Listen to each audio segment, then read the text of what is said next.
Kozhikode mother of God cathedral ദേവാലയത്തിൻ്റെ വികാരിയായ father Jerome ചിങ്ങന്തർ അച്ഛനാണ്. അച്ഛാ, വളരെ ചരിത്ര പ്രാധാന്യമുള്ള ഒരു ദേവാലയം അല്ലേ, ഒരു വർഷങ്ങൾ പഴക്കമുള്ള ദേവാലയം. സത്യം പറഞ്ഞാൽ ഇതിനകത്ത് കയറി വരുമ്പോൾ ഇതിൻ്റെ ആ ഒരു ചരിത്രം നമ്മൾ അറിയുമ്പോൾ, വർഷങ്ങൾ പുറകിലെ ചരിത്രം നമ്മൾ അറിയുമ്പോൾ അത്ഭുതം തോന്നുന്നു. അന്നത്തെ കാലത്ത് ഇത്രയും വലിയൊരു പള്ളി, ഇന്ന് മനോഹരമായിരിക്കുന്ന ഈ ഒരു പള്ളിയുടെ നിർമ്മിതിക്ക് പിന്നിൽ അച്ഛനൊന്ന് പങ്കുവയ്ക്കാമോ പ്രേക്ഷകരോട്? സ്നേഹമുള്ളവർ, ചരിത്രമുറങ്ങുന്ന വളരെ പുണ്യമായിട്ടുള്ള ഒരു ദേവാലയത്തിലാണ് നമ്മളായിരിക്കുന്നത്. കാരണം മലബാർ മിഷൻ തുടങ്ങുന്നത് തന്നെ 1498 വാസ്കോഡ് ഗാമയുടെ വരവോടുകൂടിയാണ്. അപ്പം അതിനുശേഷം അപ്പം വാസ്കോഡ് ഗാമ ഇവിടെ കോഴിക്കോട് വന്നിട്ടുണ്ട്, ഈ പ്രദേശത്ത് വന്നിട്ടുണ്ട്. വാസ്കോഡ് ഗാമയുടെ ഒപ്പം കുറച്ച് മിഷണറിമാരും വന്നിട്ടുണ്ട്. അതിലെല്ലാം മിഷണറിമാർ അധികം നാൾ നീണ്ടുപോയില്ല. പിന്നെ അതിനുശേഷം അവർ വന്നതിന് ശേഷം കോഴിക്കോട് സാമൂതിരി ഇവിടെ ഒരു ഫാക്ടറി പണിയുവാനായിട്ടും അതുപോലെ തന്നെ ഗോഡൗൺ ഉണ്ടാക്കുവാനാണ്, അതുകൊണ്ട് അറ്റാച്ച് ചെയ്തൊരു ചാപ്പൽ ഉണ്ടാക്കാനായിട്ട് പെർമിഷനൊക്കെ നൽകി. ഇവിടെ ഇപ്പോൾ ഈ ദേവാലയം ഇരിക്കുന്ന സ്ഥലം 1500കളിൽ പണിതിട്ടുള്ള ഒരു ദേവാലയമാണ്. പോർച്ചുഗീസുകാരല്ലേ, അന്നത്തെ മിഷണറിയായിട്ടുള്ള ജസ്യൂട്ട് ഫാദേഴ്സ് അവർ സാമൂതിരിയുടെ സഹായത്തോടു കൂടി ഉണ്ടാക്കിയ ദേവാലയമാണ്. അന്ന് ഇത്തരത്തിൽ ഇത്രയും വലിയ ഒരു ദേവാലയം സ്ഥാപിച്ചുകൊണ്ടാണ് അന്ന് മുതൽ ഇന്ന് വരെ അറിയപ്പെടുന്നത് കോഴിക്കോടത്തെ വലിയ പള്ളി എന്നാണ്. അന്നത്തെ കാലത്ത് 500 വർഷം മുമ്പ് പഴക്കമുള്ള അന്നത്തെ വലിയൊരു ദേവാലയമാണ് ഇത്. ഇന്നിപ്പോൾ നമുക്ക് പള്ളികളൊക്കെ ഇതിലും വലുതുണ്ട്, പക്ഷേ ഇത്രയും മനോഹരമായിട്ട് നല്ല വാസ്തുശില്പത്തോടു കൂടി തന്നെ പണിതിരിക്കുന്ന അന്നത്തെ ദേവാലയം ഇന്നും അത് നമ്മൾ അതിൻ്റെ ആ ചരിത്രം പഴമ കാത്തു സൂക്ഷിച്ചുകൊണ്ട് പോവുകയാണ്. 1500 എന്ന് പറയുമ്പോൾ എനിക്ക് തോന്നുന്നു കേരളത്തിൽ തന്നെ ഒരു വലിയ പള്ളി ആയിരിക്കും. അതെ, ആയിരിക്കാം. കാരണം മറ്റ് പള്ളികളുടെ ചരിത്രം നോക്കുമ്പോൾ 1500-ക്ക് മുമ്പ് ഇത്ര വലിയൊരു പള്ളി, ഇതേ രീതിയിൽ ഇപ്പോൾ ഇത്ര വലിയൊരു പള്ളി പണിതിട്ടുണ്ടാവുമെന്ന് സംശയമല്ലേ? അതിനെക്കുറിച്ച് എനിക്ക് ആധികാരികമായിട്ട് പറയാൻ പറ്റത്തില്ല, ചിലപ്പോൾ ശരിയായിരിക്കാം. അതൊക്കെ വീണ്ടും നമ്മൾ ചരിത്രത്തിലേക്ക് പോകണം. ഇവിടെ മലബാറിൻ്റെ ഒരു ചരിത്രം എടുത്തു കഴിഞ്ഞു കഴിഞ്ഞാൽ അന്നത്തെ ഇവിടുത്തെ വലിയ പള്ളിയാണ്. അതുകൊണ്ട് ഇന്നും പറയപ്പെടുന്നത് വലിയ പള്ളി എന്നാണ് ഈ കോഴിക്കോട് മാതൃദേയി ദേവാലയം. അതിപ്പോൾ 1923 മുതൽ കോഴിക്കോട് രൂപത സ്ഥാപിതമായ അന്ന് മുതൽ ഇത് കത്തീഡ്രലായിട്ട് ഭദ്രാസന ദേവാലയമായിട്ട് നിലകൊള്ളുകയാണ്. ഇപ്പോൾ ഇത് അതിഭദ്രാസന ദേവാലയം, അതിരൂപത ഭദ്രാസന ദേവാലയമാണ് ഈ വർഷം നമുക്ക് ദാനമായിട്ട് ലഭിച്ചത് വത്തിക്കാനിൽ നിന്നും, പരിശുദ്ധ പിതാവിൽ നിന്നും. ഫ്രാൻസിസ് പിതാവിൻ്റെ ഒരു വിടവാങ്ങൽ ഗിഫ്റ്റാണത്. കോഴിക്കോട് രൂപതയെ അതിരൂപതയാക്കി ഉയർത്തിക്കൊണ്ടുള്ള ഡോക്യുമെൻറ്റിൽ ഒപ്പുവെച്ചു എന്നുള്ളത്. അതുപോലെ ഈ കത്തീഡ്രൽ അതിരൂപതയുടെ ആസ്ഥാനമായിട്ട് ഉയരുകയും ചെയ്തു. അപ്പോൾ ഒത്തിരി ചരിത്രം ഉറങ്ങുന്ന ഇവിടെ നിന്നും ഒത്തിരി മിഷണറിമാർ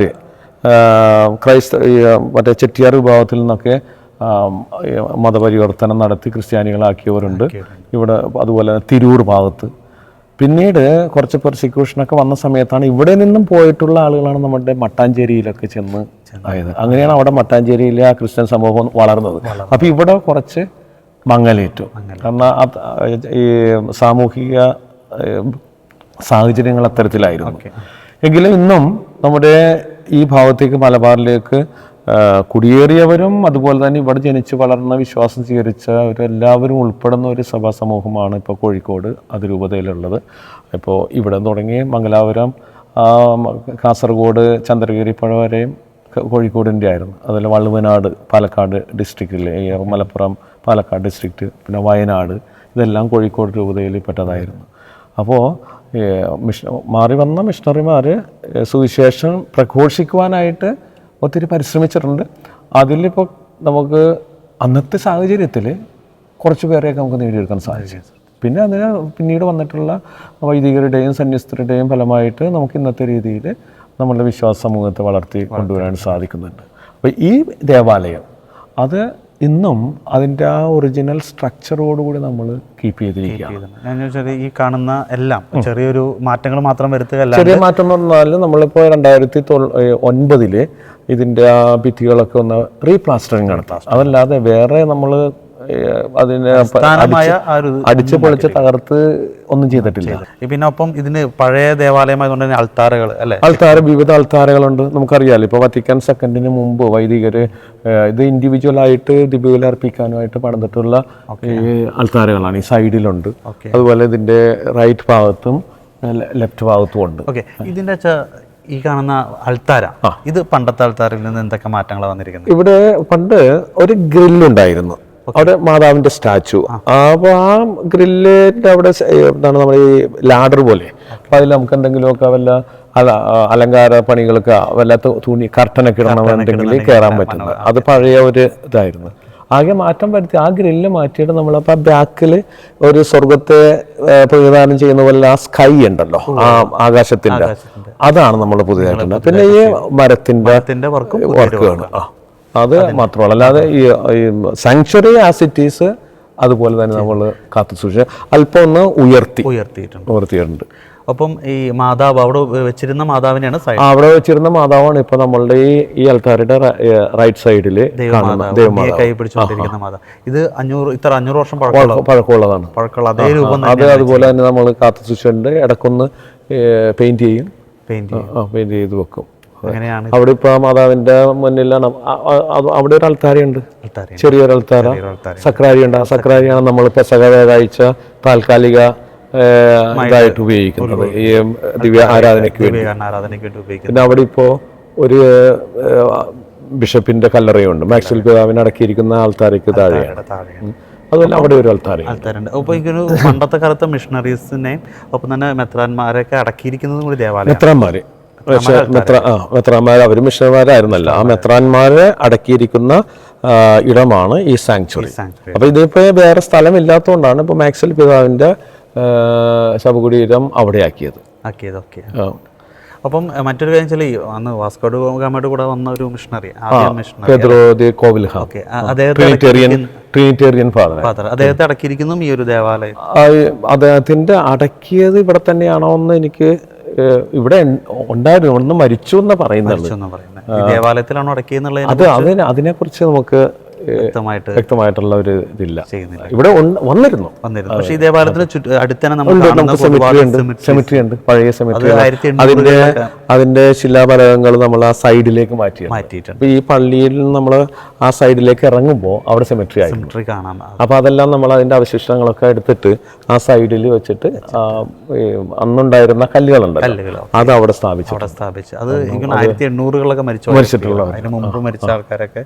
പിന്നെ നമ്മൾക്ക് ബ്രിട്ടീഷുകാർ തന്ന സെമിത്തേരിയാണ് വെസ്റ്റ് ഹില്ലിൽ, അത് ഏക്കറുകളോളം അതുണ്ട്. അവിടെയാണ് നമ്മളുടെ ഇപ്പം ഈ കത്തീഡ്രലിൻ്റെ കീഴിൽ വരുന്ന എല്ലാ ദേവാലയങ്ങളിലെയും, അതുപോലെ തന്നെ അതിനുശേഷം സീറോ മലബാർ, സീറോ മലങ്കര രൂപതകളുടെ പള്ളികൾ ഈ കോഴിക്കോട് നഗരത്തിൽ വന്നിട്ടുള്ള അവരെയൊക്കെ അടക്കാനായിട്ടുള്ള പെർമിഷൻ ഇവിടെ നിന്നാണ് കൊടുക്കുന്നത്.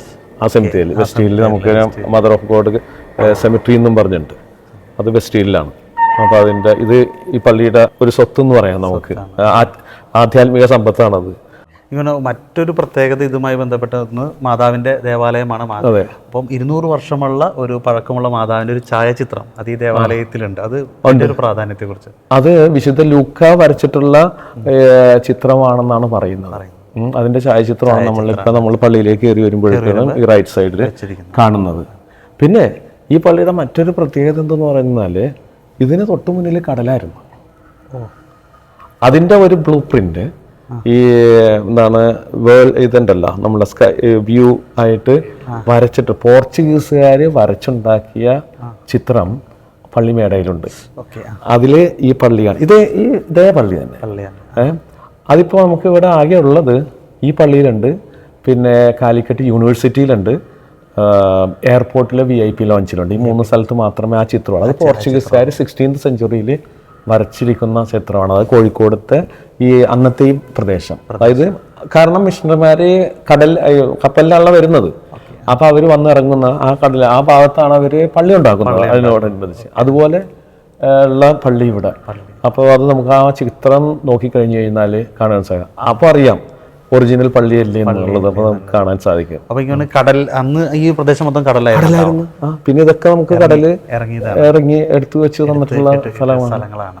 പിന്നെ മറ്റൊരു പ്രത്യേകത ഈ പള്ളിയുടെ ഇപ്പൊ നമ്മൾ പറയൂലേ പള്ളിയോടൊപ്പം പള്ളിക്കൂടം, നമ്മള് ഇപ്പൊ കേരളത്തിന്റെ ചരിത്രത്തില് ആദ്യത്തെ പള്ളിക്കൂടം സ്ഥിതി ചെയ്യുന്നതാണ് നമ്മളുടെ ഈ കത്തീഡ്രൽ ദേവാലയത്തിന് തൊട്ടു മുന്നിലുള്ള സെയിൻറ്റ് ജോസഫ്സ് ബോയ്സ് സ്കൂൾ. കേരളത്തിലെ ആദ്യത്തെ സ്കൂളാണ്, മലബാറിലെ തുടക്കം. അപ്പോൾ പള്ളിക്കൊപ്പം പള്ളിക്കൂടം പണ്ട് ഉണ്ടായിരുന്നു. പണ്ടുണ്ടായിരുന്നു. അത് കോഴിക്കോടാണ്. കോഴിക്കോടാണ്. അത് 1793 പണിത സ്കൂളാണ് ഈ സെന്റ് ജോസഫ്സ്. ഇംഗ്ലീഷുകാർക്ക് വേണ്ടി യൂറോപ്യൻ സ്കൂൾ എന്നാണ് അറിയപ്പെട്ടിരുന്നത്. പിന്നീടാണത് കാലക്രമേണ സെന്റ് ജോസഫ് എല്ലാവർക്കുമായിട്ടുള്ള മാറിയത്. അപ്പം ഇതിനോടൊപ്പം ഒരു ബിഷപ്പ് ഹൗസ് അല്ലേ, പഴയൊരു. അതെ അതെ, അതിവിടെ നമ്മുടെ അതെ അതെ ഇവിടെയായിരുന്നു. പള്ളിയുടെ തൊട്ട് മുന്നിൽ ഈ ലെഫ്റ്റ് സൈഡിൽ കാണുന്നു. അല്ല, അവിടെ നോക്കുമ്പോൾ റൈറ്റ് സൈഡിലുള്ള ബിൽഡിംഗ് നേരെ. അതിപ്പോഴും ആ സിറ്റീസ് നമ്മൾ കീപ്പ് ചെയ്തിട്ടുണ്ട്, ഡിമോളിഷ് ചെയ്തിട്ടില്ല. അതൊരു ചരിത്ര സ്മാരകമാണ്. നമ്മൾ ഈ ചരിത്ര സ്മാരകങ്ങൾ നശിപ്പിക്കരുത്. നമ്മുടെ കോഴിക്കോട് രൂപത ഇപ്പൊ കേരള സഭയുടെ ചരിത്രത്തിൽ വെച്ച് നോക്കുമ്പോൾ ഏറ്റവും ചരിത്ര പ്രാധാന്യമുള്ള രൂപതയാണ്. അതെ, മലബാറിലെ ആദ്യത്തെ രൂപതയാണ്. എല്ലാ രൂപതകളുടെയും അമ്മയാണ് മലബാറിലെ. തീർച്ചയായിട്ടും റീത്തുകൾ വ്യത്യാസമില്ലാതെ, വ്യത്യാസമില്ലാതെ ഇവിടെ കുടിയേറി താമസിച്ച എല്ലാവരുടെയും അമ്മപ്പള്ളിയാണ്. അമ്മപ്പള്ളിയും ഒപ്പം അമ്മ രൂപതയാണ്. ഇറ്റാലിയൻ ശില്പകലയും ഗോതിക് സൗന്ദര്യവും കോഴിക്കോടിന്റെ മണ്ണിൽ ഒത്തുചേർന്നപ്പോൾ പിറന്ന ദൃശ്യ വിസ്മയം. അതാണ് മദർ ഓഫ് ഗോഡ് കത്തീഡ്രൽ ദേവാലയം. ദേവാലയത്തിന്റെ പ്രധാന കവാടത്തിൽ ചേർന്ന് നിൽക്കുന്ന മനോഹരങ്ങളായ 3 കമാനങ്ങൾ, കോഴിക്കോട് നഗരത്തിൽ പ്രൗഢിയോടെ ഉയർന്നു നിൽക്കുന്ന 2 ഗോപുരങ്ങൾ, 200 വർഷം പഴക്കമുള്ള വിശുദ്ധ ലൂക്ക വരച്ച പരിശുദ്ധ അമ്മയുടെ ചിത്രത്തിന്റെ അതേ ഛായാചിത്രം, ഇതെല്ലാം കോഴിക്കോടിന്റെ സാംസ്കാരിക പൈതൃകത്തിൽ തല ഉയർത്തി നിൽക്കുകയാണ്.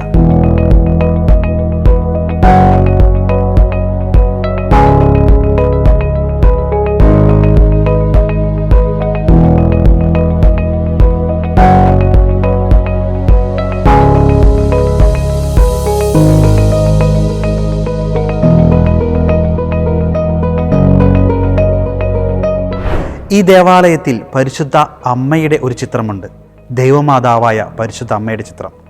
പരിശുദ്ധ അമ്മയുടെ ചിത്രം ഇപ്പോൾ ഉള്ളത് പ്രധാന അൾത്താരയുടെ തൊട്ടടുത്തുള്ള അൾത്താരയിലാണ്.